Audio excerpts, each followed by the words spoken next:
Imagina que la vida te sonríe. Te casaste con el amor de tu vida y después de muchos esfuerzos lograste comprar la casa de tus sueños. Y no cualquier casa. Es una casa grande de 3 pisos, con un ático, una piscina y un enorme jardín que llega hasta el final del canal que se conecta con un río. El lugar es tranquilo, casi perfecto. Un típico pueblito americano. Es el lugar donde los vecinos te saludan al pasar. Las hojas de otoño caen lentamente cubriendo las calles de colores. Una casa de ensueño.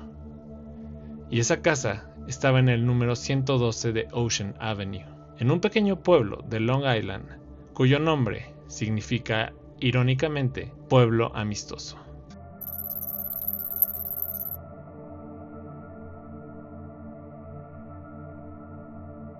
Hoy te voy a hablar de una de las casas más famosas de la historia moderna, la casa embrujada por excelencia, cuya historia ha inspirado decenas de libros y películas. Estoy hablando del número 112 de Ocean Avenue, o como seguramente tú la conoces, la casa de Amityville. Esta hermosa casa había estado a la venta por mucho menos de lo que realmente valía. Una verdadera ganga. O al menos eso pensaron George y Kathy Lutz, quienes la compraron sin pensarlo 2 veces. Pero hay algo que casi nunca se cuenta cuando una casa parece demasiado barata para ser real. Y es que a veces lo que se vende con descuento tiene precio que no se paga con dinero.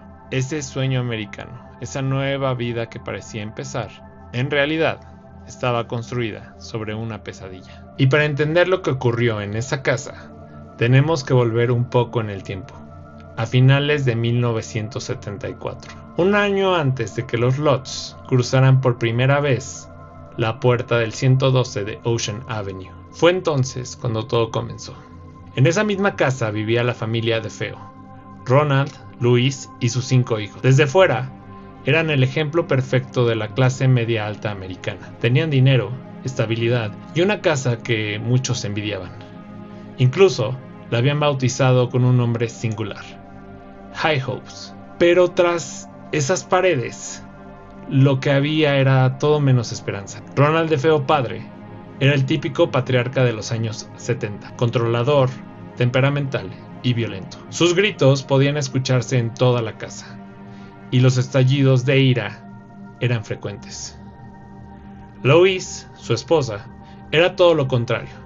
Una mujer tranquila, devota y sumisa. Soportaba los abusos de su marido en silencio, intentando mantener a su familia unida y en paz. Su hijo mayor, Ronald DeFeo Jr., al que todos llamaban Butch, creció en medio de este caos. Ese niño fue inestable, impulsivo y tenía un carácter muy difícil. Sus compañeros lo recordaban como un chico callado con arranques repentinos de furia. Con el tiempo, empezó a consumir drogas, principalmente heroína, LSD, y se volvió violento con su familia. Después, Dawn, la hija mayor, una adolescente de 18 años, alegre, que soñaba con mudarse lejos de esa casa. Le seguía Allison, de solo 13 años, dulce, sensible. Luego Mark, de 12, que amaba los deportes. Y el más pequeño, John Matthew, de apenas 9 años. Que como era el más pequeño, era el más querido y consentido por todos. Era una familia que desde fuera parecía perfecta, pero dentro de esa casa, el miedo, la tensión y los gritos eran el pan de cada día. Y aunque nadie podía saberlo en ese entonces, ese ambiente sería el detonante de una de las noches más oscuras de la historia de Estados Unidos. El 13 de noviembre de 1974, Butch entró al Henry's Bar, a solo unas cuadras de su casa. Estaba pálido, agitado y con la voz temblorosa dijo algo que heló la sangre de todos los presentes. Alguien le disparó a mis padres. Al escuchar esto, varios de los amigos y personas del lugar lo acompañaron hasta su casa, que estaba a unos 800 metros del bar. Cuando llegaron, entraron junto a Butch y fueron guiados hasta la habitación principal. Lo que vieron ahí parecía sacado de una pesadilla. En el suelo, un gran charco oscuro se extendía desde la cama, y sobre esta, los cuerpos de Ronald DeFeo padre y Louise DeFeo, boca abajo, con varios disparos visibles en la espalda.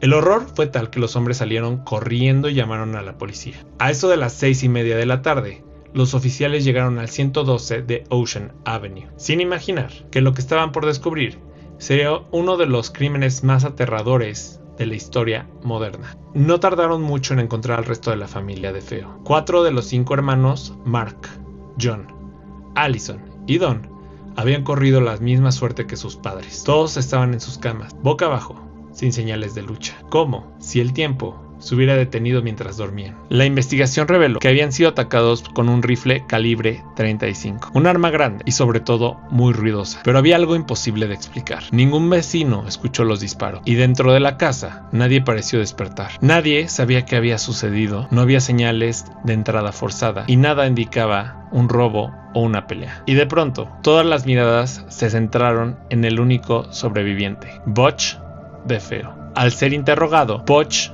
dijo que sospechaba de un asesino de la mafia, un tal Luis Fallini, que era un viejo conocido de su padre. Butch afirmó que la familia había tenido problemas con él y que quizás había ido a cobrar su deuda. Con aparente miedo, aseguró que él podría ser el siguiente. Y por algunas horas, la policía le creyó, porque de hecho tenía sentido. Ronald DeFeo padre tenía una fama de meterse en problemas, negocios raros, deudas y gente peligrosa rondando su vida. Así que para la policía, un ajuste de cuentas no sonaba tan loco. Por eso Butch fue llevado a la estación de policía, pero como testigo, no como sospechoso. Sin decirle gran cosa, lo subieron al asiento trasero de una patrulla, encendieron la sirena y salieron rumbo a la comisaría, donde, según ellos, estaría protegido. Esa noche, en esa tranquila calle de Amityville, más de uno cerró la puerta con lo que pudo. Todos sabían que algo horrible había pasado, pero nadie se imaginaba cuánto, ni que lo peor todavía estaba por venir. En la patrulla, Butch no dejaba de hablar. Los policías pensaron que era por el shock, que solo estaba nervioso. Sin que nadie le preguntara nada, empezó a repetir una y otra vez cómo había encontrado a sus padres, pero algo no sonaba bien. Los oficiales notaron pequeños cambios en su historia. Aún así,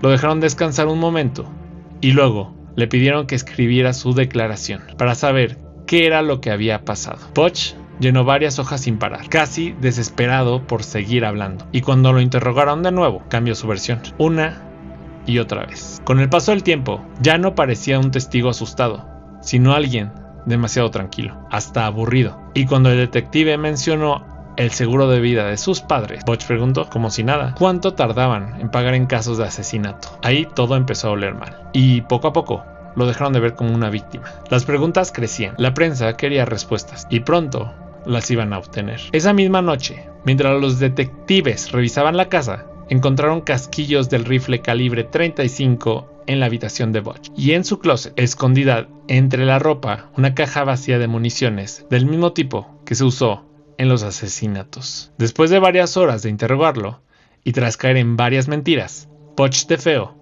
terminó confesando. Butch fue el responsable de los asesinatos que habían sacudido al vecindario. Su confesión fue corta, pero heló la sangre de todos. No sé qué pasó. Una vez que empecé no pude parar. Les tuve que disparar uno detrás del otro. Después, llevó a los policías al lugar donde había tirado el arma y las municiones. Y ahí estaban, exactamente donde dijo, con sus huellas dactilares. Parecía que el caso estaba cerrado, pero no lo estaba. Quedaban todavía muchas preguntas imposibles de ignorar. ¿Por qué lo hizo? ¿Había sido por dinero, por cobrar el seguro? ¿O había algo mucho más oscuro escondido dentro de esa casa? La matanza de los DeFeo estaba en todos los periódicos. Y cada artículo, cada nota, cada testimonio, abría una nueva grieta en esta historia. A grandes rasgos, lo que contaban era esto. El patriarca de los DeFeo era un hombre violento, autoritario y despiadado. Gran parte de su violencia la descargaba con su hijo mayor. Se dice que intentó meterlo a una escuela militar para que se enderezara, pero Butch seguía consumiendo drogas, robando dinero y peleándose por doquier. Luego lo metió a trabajar en el negocio familiar. Tenían una concesionaria de autos que era de su abuelo, donde Ronald DeFeo padre era el encargado. Todos estos intentos por enderezar la vida de Butch fueron en vano, y nada de esto venía desde el amor, sino venía desde los gritos y los golpes. Con el tiempo, todo lo que consiguió fue encender en Butch un profundo odio. Algunos creían que además del dinero, lo que buscaba esa noche era venganza. Pero si ese era el motivo, ¿por qué matar también a sus hermanos? Las teorías no tardaron en aparecer. 5 días antes de la masacre, el 8 de noviembre, Butch debía depositar una gran suma de dinero del negocio al banco, pero no lo hizo. Ese mismo día fue a la estación de policía diciendo que lo habían asaltado. Su padre no le creyó lo llamó mentiroso y lo humilló enfrente de todos los oficiales. Varios testigos recordaban esta discusión. Para muchos, esa fue la gota que derramó el vaso. La prueba de que Butch odiaba a su padre y que su padre lo odiaba a él. Para algunos, el caso ya estaba cerrado, pero no todos estaban tan convencidos. Había preguntas que no encajaban. La más inquietante era esta: ¿cómo pudo Butch disparar mínimo 6 veces dentro de esa casa sin que nadie se despertara entre disparo y disparo? Cuando se lo preguntaron, él dijo que había drogado a su familia, que les puso somníferos en la cena, y era una explicación sencilla, hasta que llegaron las autopsias. Ninguna de las víctimas tenía rastros de tranquilizantes. También se habló de un silenciador, pero nunca se encontró ninguno. Y los vecinos aseguran no haber escuchado nada esa noche. No hubo gritos, no hubo golpes, solo silencio. Y disparos que al parecer nadie escuchó. Pero las contradicciones de Butch no terminaron ahí. Con el paso de los días comenzaron a circular nuevas versiones. Una que señalaba a alguien más dentro de la familia, a su propia hermana Dawn DeFeo. Según él, aquella noche no había estado solo. Dawn, cansada del infierno que vivía en esa casa, también había tomado un arma y juntos habían planeado el crimen, pero con un supuesto acuerdo muy claro. Butch se encargaría de sus padres, mientras que Dawn cuidaba de que los hermanos menores no se despertaran. Ese era el plan, pero cuando Butch terminó con sus padres, la escena no era lo que esperaba. Los niños no estaban dormidos, estaban muertos. Dawn los había asesinado. Y según la versión que él contaba, algo dentro de él explotó. Una mezcla de rabia, horror y confusión le cegó por completo. Ahí, en medio de la oscuridad, Butch afirmó que confrontó a Dawn y con ese arranque de ira la mató. Ella los mató primero, él decía. Otras versiones contaban lo opuesto, que fue Butch quien perdió el control desde el principio, y que Dawn fue solo una víctima más en medio de este caos. La verdad se volvió imposible de comprobar.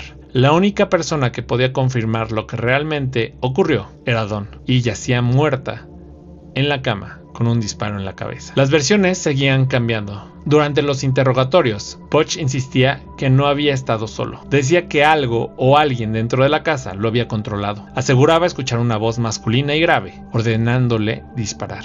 Pero hubo un detalle que muchos no olvidaron. Varios testigos que entraron en el 112 de Ocean Avenue el 13 de noviembre aseguraron sentir algo extraño. Una energía pesada, como si el aire mismo se hubiera quedado atrapado con el miedo y la violencia de esa madrugada. Algunos vecinos aseguraron haber visto luces moverse dentro de la casa días antes de la tragedia. Otros decían que escuchaban voces, pasos y que los perros del vecindario se alteraron cada noche sin explicación. La prensa no tardó en aprovechar todo esto. El caso de DeFeo dejó de ser solo un crimen familiar. Empezó a volverse una historia con tintes demoníacos. Mientras tanto, Butch seguía encerrado. A veces se reía solo, otras gritaba que lo observaban desde las sombras de su celda. Y así, entre rumores, contradicciones y una casa que ya empezaba a ser llamada maldita, el caso llegó a juicio. El juicio comenzó en octubre de 1975, menos de un año después de la masacre. El caso había captado la atención de todo el país. Reporteros, cámaras, curiosos llenaban las calles de Amityville buscando un solo rostro, el del asesino. Ronald DeFeo Jr., de apenas 23 años, entró a la sala con un uniforme naranja y una expresión vacía. Su abogado, William Weber, presentó la defensa de demencia. Dijo que Butch escuchaba voces, sufría de alucinaciones y que la noche del crimen había actuado bajo el control de algo que no comprendía. El fiscal claramente no le creyó. Aseguró que todo había sido un acto calculado de un joven violento, cansado de los maltratos de su padre, que decidió vengarse y quedarse con todo. Durante las audiencias, Butch cambió su historia varias veces. A veces decía que había estado solo, otras que Dawn lo había ayudado y otras que no recordaba nada. Los testigos hablaron de un joven inestable, metido en drogas, pero no de alguien poseído. Aún así, la frialdad con la que escribía los disparos estremeció a todos los presentes. El jurado no tardó mucho, y el 21 de noviembre de 1975, Ronald DeFeo Jr. fue declarado culpable de 6 cargos de homicidio en segundo grado. La sentencia, 6 cadenas de 25 años consecutivas. El sueño americano de los DeFeo había terminado convertido en una historia de horror que marcaría para siempre aquella casa en Ocean Avenue. Pero lo que nadie se imaginaba era que la verdadera pesadilla apenas comenzaba. Apenas 14 meses después de la masacre, una nueva familia se mudó a esa espléndida casa de Ocean Avenue. Los nuevos dueños, George y Kathy Lutz, junto con sus 3 hijos. Un matrimonio joven, lleno de planes, con la ilusión de comenzar una vida nueva. Cuando vieron el precio de la casa, no lo podían creer. Era demasiado barata para esta zona tan hermosa, amplia, luminosa y a un precio que era un sueño hecho realidad. La pareja visitó varias veces el 112 antes de comprarla, pero hubo un momento clave. Antes de que firmaran los papeles, el vendedor, casi como cumpliendo un requisito legal, finalmente les contó la verdad.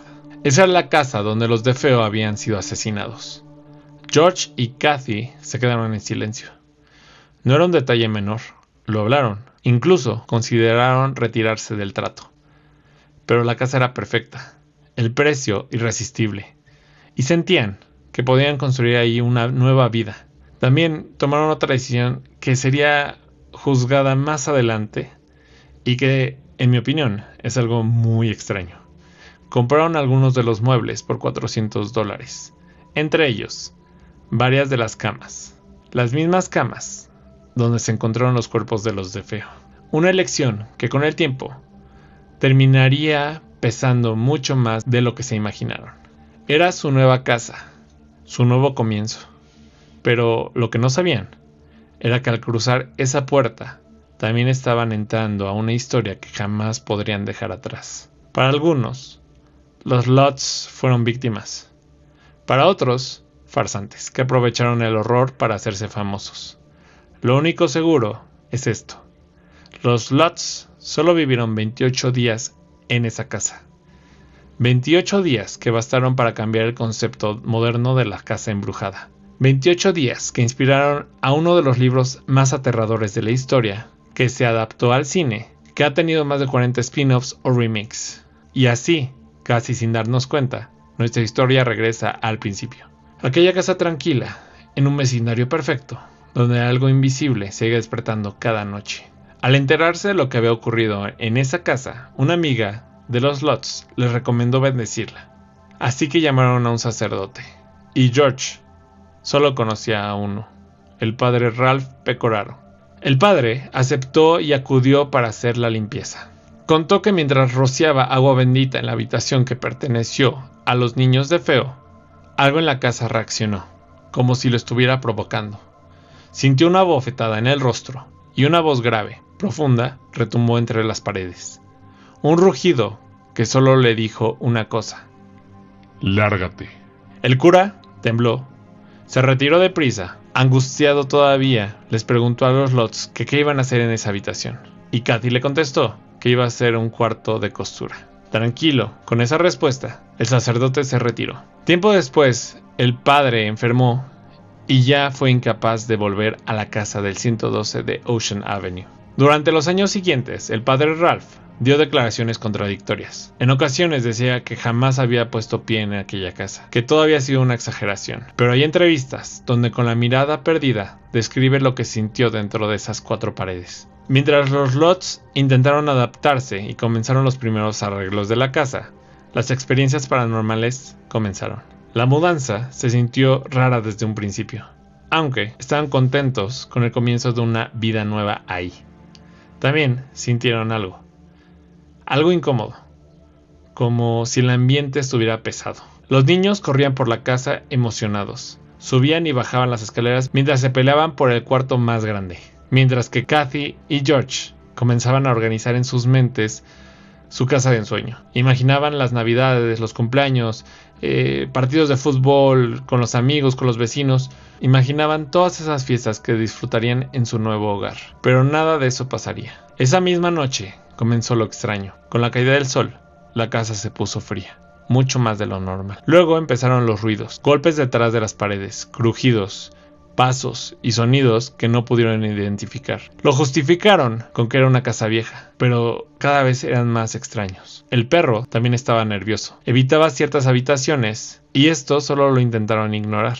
pensando que era parte de acostumbrarse a un nuevo hogar. Pero ese sentimiento nunca desapareció. Mientras la familia seguía haciendo arreglos, las experiencias extrañas solo aumentaron. Las luces se prendían y apagaban solas, las herramientas y objetos cambiaban de lugar. El frío seguía siendo intenso, incluso con la calefacción encendida y la chimenea. Todo era inquietante, y algunas cosas podían explicarse, hasta que George empezó a cambiar.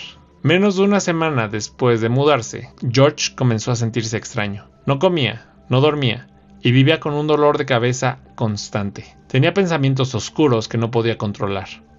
Se sentía preocupado sin motivo, como si algo le presionara desde adentro. También evitaba verse al espejo. A veces se quedaba en blanco, y cuando reaccionaba estaba parado frente a la chimenea, casi pegado al fuego, como hipnotizado. Su higiene personal empeoró, y su carácter se volvió más seco y más agresivo. Su familia empezó a pensar que quizás se trataba de estrés por la mudanza, pero lo de George no era normal. Lo peor comenzó cuando empezó a caminar por la casa como sonámbulo, siempre a la misma hora, a las 3:15 de la madrugada. Más tarde se descubriría que esa fue la hora en la que la familia DeFeo fue asesinada. La casa estaba inquieta y George no era el único afectado. Alrededor del día 10, los Lutz intentaron hacer otro exorcismo, pero no funcionó. Fue entonces cuando la hija menor comenzó a hablar de su nuevo amigo imaginario. Un cerdo enorme, con alas y con ojos rojos. Tal vez era imaginación infantil, pero ¿cómo explicar que George también había visto esos mismos ojos observándolo desde la ventana? Kathy, por su parte, empezó a tener pesadillas. Soñaba con los asesinatos que habían ocurrido en esa casa, pero sus sueños eran demasiado detallados, demasiado específicos. Más tarde se descubrió que muchos de esos detalles solo estaban en informes policiales, que nunca se hicieron públicos. Detalles que ya no tenía forma de conocer. ¿Qué estaba pasando dentro de esa casa? Kathy empezó también a escuchar gritos, a la mitad de la noche. Gritos desgarradores, tan reales que la hacían despertar con el corazón acelerado, y la sensación de que la próxima víctima sería ella. Para la segunda semana de los Lutz, comenzaron a aparecer manchas en las paredes. Primero fue un líquido verdoso que salía de los rincones. Después, un líquido negro y espeso que empezó a brotar de los inodoros. Podían llamarlo problema de plomería o humedad, pero en el fondo sabían que algo no encajaba. Las puertas y las ventanas se abrían solas por las noches. Y un día, sin explicación, el cuarto de uno de los niños amaneció lleno de moscas. Eran tantas que el ruido era ensordecedor. Lo extraño era que no era temporada de moscas, y aún así, ninguna se iba. Cerca del día 20, Kathy encontró una pequeña puerta en una de las paredes del sótano. La abrió y descubrió una habitación completamente roja, sin ventanas, con un olor tan fuerte y desagradable que tuvieron que taparse la nariz. En cuanto el perro vio el lugar, empezó a aullar como si algo lo estuviera amenazando. Los Lutz sintieron que allí habían ocurrido cosas muy oscuras. Afuera de la casa, en la nieve, comenzaron a aparecer huellas que no parecían humanas, huellas como de cerdo, y dentro de la casa se escuchaban sonidos inquietantes, como de actividad sexual, que parecían venir de todas partes, o de ninguna. George empezó a sentir que la casa respiraba, que se movía, como si los hubiera devorado, y ahora los estaba digiriendo. Una noche, cuando Kathy se levantó de la cama, sintió que unas manos invisibles trataban de agarrarla. También se habla sobre levitaciones, apariciones, desfiguración del rostro de Kathy. Los Lutz nunca han dicho qué pasó la última noche que pasaron en esa casa. Lo que sabemos es que fue tan aterrador que decidieron abandonar la casa sin tomar sus pertenencias, y a partir de entonces empezaron a surgir todo tipo de teorías para explicar lo que pasaba. Algunos decían que los fenómenos tenían que ver con la masacre de los DeFeo. Otras versiones aseguraban que los Shinnecock o los Montauk usaban esas tierras para encerrar a los enfermos. También se hizo famosa la historia de John Ketchum, un hombre que supuestamente había sido expulsado de Salem por practicar la magia negra. Se decía que había construido una casa en ese mismo terreno y que pidió ser enterrado en el sótano cuando murió. Según estas historias, la tierra misma estaba maldita. No se trataba entonces de los fantasmas de los DeFeo persiguiendo a los Lutz. Según estas teorías, tanto los DeFeo como los Lutz habían caído en una misma espiral de locura, provocada por algo que ya habitaba ahí desde mucho antes. En medio del caos, llegó a la casa Stephen Kaplan, un autoproclamado cazador de vampiros y fantasmas. Los Lutz lo habían llamado para investigar, pero las cosas no terminaron bien. Kaplan dijo que si encontraba algún fraude, lo denunciaría. Esa sola frase, según él, bastó para romper la relación con la familia. Y así, la historia llegó a los oídos de otro matrimonio. Uno que con el paso del tiempo se volvería legendario. Ed y Lorraine Warren. Los Warren entraron en acción. Años más tarde, en conferencias y entrevistas, Lorraine repetía una y otra vez que Amityville fue el caso más devastador de toda su carrera. Lo decía despacio, con un tono grave, como si una parte de ella todavía estuviera atrapada en esa casa. Aseguraba que Amityville le había marcado mucho más que otros casos igual de conocidos, como el de Annabelle. Lo que había en Amityville no quería asustar a las personas, quería quebrarlas, entrar en ellas y quedarse. La noche del 6 de marzo de 1976, Ed y Lorraine Warren llegaron a la casa de Amityville. Con ellos venía un equipo del Canal 5 de Nueva York, junto al reportero Michael Linder. Desde fuera la casa parecía tranquila, pero en cuanto cruzaron la puerta, todos sintieron el cambio. El aire se volvió pesado, las paredes parecían respirar, y un frío extraño recorrió cada habitación. Las ventanas vibraban, como si algo las empujara desde adentro. A Lorraine le bastaron unos pasos para saber que estaba frente a algo fuerte y maligno. Y cuando entró a la habitación que había sido de Butch, la sensación se multiplicó. Dijo que al subir las escaleras, sintió como si una cascada de agua la presionara por todo el cuerpo, y que en la habitación de Ronald DeFeo, un gran mal estaba ahí escondido. Igual que le pasó a Kathy Lutz, Lorraine empezó a ver cosas de los crímenes sin que nadie se las contara. Desde ese momento todo se volvió más confuso para ella. Dijo sentir que algo la seguía, que la tocaba, que la mareaba. Sufrió náuseas, ansiedad y una presencia constante que no la dejaba respirar con tranquilidad. Según ella, los asesinatos no se sentían como un recuerdo, sino como un eco vivo, como si los hechos todavía estuvieran ocurriendo en algún rincón de la casa. Ed, por su parte, aseguró que el lugar tenía una carga demoníaca enorme. Recomendó no volver a entrar sin un exorcismo formal, y aún así no podía garantizar que sirviera de algo. Ed y Lorraine recorrieron la casa con cámaras, grabadoras y crucifijos. Uno de los profesionales que los acompañaba era Jim Campbell, un fotógrafo. Tomó fotografías infrarrojas automáticas y al revelar este material, una imagen destacó entre las otras. En el pasillo, asomado desde la habitación, había un niño de pie, con los ojos completamente blancos, mirando directamente a la cámara. No era uno de los hijos de los Lutz. Ellos ya habían huido. ¿Quién era entonces ese niño? ¿Un fantasma real, captado por accidente? La foto se volvió una de las más famosas del momento. Los Warren siguieron hablando de Amityville hasta el final de sus vidas, pero jamás volvieron a pisar esa casa. La famosa foto del niño fantasma no se hizo pública sino hasta 1979, cuando George y Kathy Lutz la mostraron en un show de televisión para promocionar la película basada en su historia. El libro de Amityville Horror, A True Story, de Jay Anson, conocido en español como Aquí vive el horror, terminó por convertir el caso en un fenómeno mundial. Vendió más de 10 millones de copias y fue traducido a muchos idiomas. El libro relataba con una tranquilidad inquietante las 28 noches en las que la casa dejó de ser de los Lutz y pasó a ser de algo más. Y el mismo Jay Anson contó que el día que decidió escribir el libro sufrió un infarto. Años después, William Weber, abogado de Butch DeFeo, declaró que él había sido responsable de todo el mito de Amityville. Afirmó que cuando los Lutz se mudaron, él los visitó con una propuesta. Quería escribir un libro para limpiar la imagen de Butch, diciendo que había matado, pero por una influencia demoníaca. Para eso necesitaba que la familia Lutz afirmara que la casa estaba llena de actividad paranormal. Incluso les había ofrecido información confidencial del caso. Según Weber, su idea era clara: libro exitoso, adaptación al cine y ganancias millonarias para todos. Pero también, según él, la misión arruinó el plan. No lograron ponerse de acuerdo sobre el dinero. Weber dice que los Lutz lo traicionaron e hicieron el libro con Jay Anson. Lo cierto es que nada de lo que contaron los Lutz pudo comprobarse por las personas que vivieron en la casa después de ellos. Ningún vecino vio nada extraño, La policía nunca recibió denuncias, y con el tiempo, George y Kathy Lutz se separaron, aunque mantuvieron una buena relación hasta sus muertes. Ronald DeFeo Jr. murió en el 2021, y hasta su último día siguió cambiando su versión de los hechos. Hoy, los Warren ya no están. Siguen siendo figuras importantes gracias a las películas del Conjuro. Mientras tanto, Amityville intenta olvidar.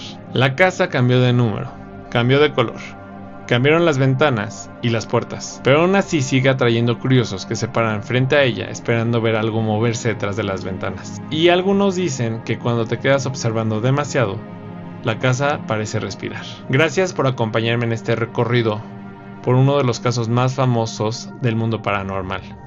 Amityville sigue siendo un misterio, un lugar donde la línea entre la realidad y la fantasía se mezclan con el miedo. Dime en los comentarios, ¿qué opinas tú?